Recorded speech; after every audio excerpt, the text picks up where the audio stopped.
Welcome back to the Extra Rep Podcast, guys. I'm Josh. I'm Liam. So today we're going to talk about fibre. So I think fibre, again, something that a lot of people don't quite understand, what it is, how it works, and then we're also going to go through a couple of things in terms of being able to get more fibre into your diet and why it's important, and how to know when there's also too much fibre potentially in the diet. There's a bit of a swinging pendulum there. We're also going to go on a bit of a caveat about the carnivore diet. For those who don't know, the carnivore diet generally is absolutely no fibre. So it is something we want to discuss, and to why it may be good or bad depending on your certain situation as well. So obviously, to start with, Liam, if you can explain, roughly what fibre it is and what it does, we'll be able to sort of go from there. Fibre is an interesting one, right? Because essentially it's a carbohydrate. Mm-hmm. It's like a plant-based form of carbohydrate, but it really serves in a lot of things, like not only our lipid profile like cholesterol, but mainly our gut functioning. Yeah, for sure. And do you find, like, when we're talking about fibre as well, like a lot of people, they don't really measure fibre at all. Like, they know, if someone says, eat more fruits, eat more vegetables, eat more of this, a lot of the time in terms of health, they're probably talking about getting more fibre into your diet. But a lot of people don't know this. They think just eat fruits and vegetables and stuff for the sake of it. And of course, there are definitely other benefits associated with that as well. Micronutrients. Yeah, micronutrients, of course. Yep. But I think where people get confused is they just think, okay, well, it's not essential, I don't need it, and then they continue to not have it, and then down the road, that's where they start to run into, I guess, a lot of issues. So what issues do you see when you're thinking of someone who just doesn't have enough fibre in their diet? Well, there's actually two reasons to actually what's going on there. So one, they actually could be completely intolerant to fibre, which a lot of people with gut issues like small intestinal bacterial overgrowth, IBS, all that stuff, they can't consume certain types of fibre. And I say certain types because there are some that they can, but there's some like if they ate broccoli because they were told to eat more fibre, it could be the worst thing ever for them. And it could constipate them and all that stuff. And, they could have all these things like, bleeding in their gut and stomach ulcers and all these things. So it could be really awful for them. But some people just don't have it just for the sake of not having it, and they don't they don't understand why, or they don't know why they're not having it. But then they can have certain gut issues like bloating, some water retention, all this stuff, some midday brain fog and everything. And this is where fiber really helps with gut motility, helps with movement within the gut. That's what really motility is when we're talking about the diverse microbiome of the gut. We want things moving around. Now, a lot of things like water and walking, those things really help throughout the day. But if you've got no fiber, then fiber's, the way I look at it with a lot of people, it's kind of like a binder. It can bind a lot of toxins together in the body with like cholesterol and all that stuff, and you can excrete stuff throughout the stool. Now, if you're having troubles with that, then there's a lot of like endotoxins and stuff that can build up within the body, and that's where people can get gut issues. Yeah, it's really interesting. And going back to, you mentioned broccoli, I remember like having broccoli, so often because you're told chicken, broccoli and rice when you first start. You're told broccoli is the healthiest vegetable to exactly. eat, yeah. And I'd started developing, some serious gut issues from broccoli as it was sort of going through that gut lining. Yep. I think it's with the broccoli and cauliflower, whatever the food group part is called, where it was basically seeping through my gut lining, so I wasn't digesting it properly, and I was getting some real bad like stomach issues and cramping and that sort of thing, because I wasn't able to digest that when I had the gut issue back in the day, which I found really interesting. And that could also be a stomach acidity thing as well. It's like, really like thick items like, broccoli stalks and stuff are hard to break down in the stomach unless you chew it really finely. But let's face it, who's going to chew that like 30 times before you swallow it? Yeah, and I think that it's really good to mention, especially when we're talking about fiber, like, because it's so important in that digestion process, is that people don't understand that, digestion starts in the mouth. Mastication, It starts in that position, and that's why you have people who are recommending you take your time, chew your food, don't be on your phone while you're doing it. You want to try and eat with no distraction, and that's because they really want the digestion process to actually work for you, right? So if you find you're someone who's always backed up, you're struggling to go to the toilet, all those sort of things, and you're always feeling like you have some gut issues, before maybe you start looking a bit deeper, look, okay, am I chewing my food 2 times and swallowing it, eating, a kilo's worth of food in 5 minutes and just chugging it down? And we've both had, that issue. We love eating, but taking that second, slowing down, savoring each bite, and really enjoying it is part of the digestion process as well, that a lot of people don't realize. Or, as you mentioned, with all those symptoms, are you just not getting enough fiber in the diet in general?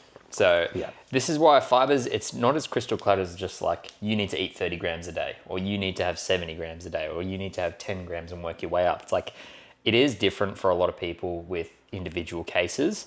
If you do have an existing gut issue, I'd recommend, and we can segue into this now, the carnivore diet, because it is known to completely reverse a lot of things in people. Like, it reduces a lot of gut inflammation. You know, the L-carnitin, all that stuff helps aid with like fat loss. And then there's L-glutamine in a lot of the meats. So then that really heals the gut ulcers and all the stuff that's going on there, right? But people think, okay, I got these results from avoiding fiber, so then they don't reintroduce it back in the body. And this is where we're starting to see a lot of issues. People can't be on this ketogenic carnivore diet long term. We actually do need to start rebuilding sort of the basis, the probiotics, everything going on in our gut. And fiber, specifically because the water helps soften a stool and then it helps bind it, so it hardens it, helps you excrete stuff out. And I just can't, I'm trying to hammer it home how important that is for so many people, because so many people just don't do a normal bowel movement every single day. And they have like watery stools, or they just think it's normal. And it's like, no, it's not normal. And this is where fiber could just be the one missing link that you're on. It doesn't matter if you're eating steak and eggs every single day. It's like, if you're on the carnivore shits, which is known to be a thing where people just get the squirts because there's literally no fiber in the diet, then it's not actually healthy. Yeah, and I think that's, it's a really good segue into that carnivore diet, because of course it can be really good, that carnivore ketogenic diet. When I first got my first coach, when I was having all those gut issues, he actually put me on keto for 2 weeks. Yeah. But he said straight up, 2 weeks. Exactly. Just can we emphasize that? Emphasizing 2 weeks. Yeah, short period of time, dramatic fat loss as well. I hated every day of it. Yep. But from there, we were like, okay, now we're going to slowly reintroduce carbohydrates back. So I'd have it post-workout, then maybe I'd have it again before bed. And every week we're slowly introducing more and more carbohydrates. And as a result, my gut issues went away. I was able to shit effectively again. And, everything improved from just a general health standpoint. So I think it is really, really important that people, understand these things. But like I said, not married to these long-term diets, because once you're married to them long-term, they have their own issues. But going back to fiber, what's the sort of difference in terms of, you hear a lot of people say, soluble fiber and insoluble fiber. If you want to give maybe a couple of examples there with foods as well.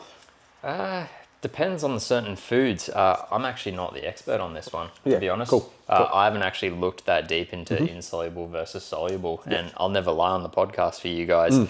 I honestly just get my sources of fiber from things like antioxidants, like fruits, chia seeds, certain breads like sourdough breads, and I used to actually have to supplement with it, like partially hydrolyzed guar gum's a really good one. Psyllium husk is a really big one for a lot of people, like with Metamucil and all that stuff, which I honestly think is absolutely garbage. Don't be taking that. But, do you have any thoughts to add to that? Well, so soluble fiber dissolves in water. Yeah. And insoluble fiber just basically passes straight through into the gut. Gotcha. Are the sort of the best ways to look at it. So I didn't actually know that, because from my understanding with the cholesterol and, the bile, and then everything that I mentioned on this podcast before about certain forms of fiber actually absorbing water into the stool and hardening it, that's what I thought it just was. Yeah, interesting. That's quite interesting, because when you look more towards probably your fruits for your soluble fibers, think oats, apples, barley, just fruits and legumes basically. And then when you go into insoluble, you're looking more at like your vegetables and your wheats and your grains, and those sort of things. So again, there's going to be that sort of level of topsy-turvy, which one do you have more of? And there's always the answer is sort of somewhere in the middle. But again, then that goes back to, if you're having severe gut issues, if things are happening, potentially adding less soluble, more insoluble, etc. It's going to be a bit of a balancing act, but something that most people don't have to worry about if they're just consuming a good variety, of fruits, vegetables, and grains. In terms of fiber, I like to recommend just to my clients as a general rule, for every 1,000 calories you're eating, you want to get at least, probably I'd say 10 to 15 grams of fiber. In an ideal world, my coach, he likes me having 30 to 40. He's a big fiber guy. So ever since I've probably gone from, let's say, probably 20-ish, I'd say, to up to 35, 40, really noticed a massive improvement in my digestion as well. So I think that's really relevant to note too. Yeah, I mean, I'm in the upwards of 50 to 70 at the moment. Like, I'm having it with every single meal. don't get me wrong, those cold pressed fiber boost bars that I have as a snack have like 27 grams in it. So that also really helps for 130 calories, mind you. Yeah, well. But so that stuff really helps in terms of gut motility. But I'm someone who definitely like needs fiber Yeah, for my gut motility. Do you find you, like, for example, like 50-70 is obviously more of like an extreme side of the high. Yep. Do you find you struggle then to go to the toilet, or like do you have the opposite, like constipation or anything like that? The complete opposite. Interesting. I have like, I don't want to toot my own horn, but perfect bowel movements. Yeah. Like I used to have IBS issues where like, I'd have one sip of coffee or one big glass of water when I wake up, and it's like I'd have to sprint to the toilet. Like now it's like, I feel it there, but I can go in an hour if I want. I can get through this traffic if I need to and get to my destination and not panic and feel like I'm going to shit myself. Like literally, there are so many people out there that have like irritable bowel issues that they don't want to remove things like work from home or in the office or anything because they're like, I'm just so comfortable being close to the toilet. Yeah, and I think it goes back into, like I said, you've sort of gone to a position where you've fixed up your gut microbiome and that sort of thing. It took a long time. Like I'm not preaching that I'm perfect or anything. Like it took a very long time to get where I'm at. Yeah, and that's where people probably fall down, because it's like, again, we're not gut microbiome experts, but it's a point where you will start to have to look at this stuff if you're increasing your fiber but things still aren't working, for example. Yep. It's like you've gone from, no bowel movements or crappy bowel movements, and like you're trying to normalize things, but things just aren't working. That's probably when, like I said, you need to look under the hood and start looking a bit deeper at what's happening. I can give you a perfect example. When I was in Brisbane, I had this one housemate, and he was a South African Lebanese guy. And this dude, like, I thought there was something mentally wrong with him. Like, just the irregulations of his mood swings and all this stuff, like, were just insane. Like, one day he was an absolute asshole. One day he was a moody little bitch. One day he was, like, the best guy ever. And you're just like, man, what the hell's just going on here? Turns out, because he confessed his toiletry habits, because I noticed, like, while I was outside one day and just sitting there in the lounge room, and I'm like, fuck, this guy's been in that toilet for, like, 40 minutes or whatever. Like, he was completely constipated. Like, couldn't go for days. Was having issues and just sat on his phone in there, just in pain. And this is the thing, right? Like, those endotoxins are getting released, and, he's getting all these mood and brain issues and all this stuff. But then also, I noticed his diet, right? Now, this would surprise you, right? He was a veggie and fruit fiend. Was smashing it all day, every day, smashing apples, bananas, veggies. Like, that's all he ever had, right? And he would go to the gym and all this stuff, but obviously he had a pre-existing gut issue that he was just pretty much backing himself up, and it was causing chaos on him. Like, he was suffering, you could tell. Yeah, it's really interesting how, like, again, because like you said, you go in and we could recommend to you guys, like, oh, okay, just eat more fiber. And don't get me wrong, for probably 90-95% of the population, it's probably a really good thing to just start eating more fiber, right? Definitely. But there are people who come in with these issues, and that's when you got to start looking, like I said, a little bit deeper. If you're, constantly constipated or having issues and you feel like you're consuming adequate fiber, that's when, like I said, you just have to start looking a bit deeper, and that's when, again, the gut really starts to, to come into play. But I think going back to fiber and like good sources of fiber, I think for a lot of people, when you actually do like an audit of what you eat, and I understand people have some variety, right? But most people stick to the same, let's say 20 or 30 foods throughout the week. They might, maybe they'll get a couple of different, ready-made meals or something like that. But still, there's probably going to be a cycle of the same 5 they like or whatever it is, right? Monday to Friday. Generally. Exactly. What you can do is you can jump onto MyFitnessPal or another chronometer, whatever calorie counting app you want. Chronometer might actually be a bit better because it does show a few more of the micronutrient side of things. And just have a look. Just add it in, make sure you're doing it properly, add it in, add the serving sizes, and just have a look at your fiber content for the day. I think that's a really good start for a lot of people who are like, oh, how much fiber am I getting? Because they have no idea. Track it for a day on a normal day, maybe 2 or 3 days if you're slightly varying things, because you might have days where, like I said, you might have one of those fiber bars that have 20 grams of fiber in there, and then another day you might have 5 grams of fiber across the day or the week. So I think that is, probably one of the take homes from this podcast is to be doing that, to be looking. And if you're sitting there eating, 2,000 to 3,000 calories, but you're only getting in 10 grams of fiber, you need to start bumping that up to, at least, 20 going into 30. I would strongly recommend, and you'll probably find things will start improving, not just from a, gut perspective potentially, but just from an everyday, perspective of, feeling better, going to the toilet, doing all the right things, and probably having more energy too. Well, that's the thing, right? Like with gut motility, you want movement. Movement is key, but the fiber really helps with that movement.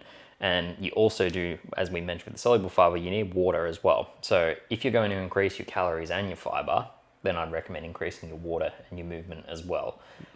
Just little things to help digestion, like digestive walks after you eat. Just move a little bit, 5-10 minutes, walk around the block, drink another 300 to 500 mils of water with your meal that contains fiber. All these things play a little role, but they can get big results in the long term. Like there was recently a study published that it was in mortality in elderly patients, and the ones that had a longer life expectancy just by increasing 11 grams of fiber a day.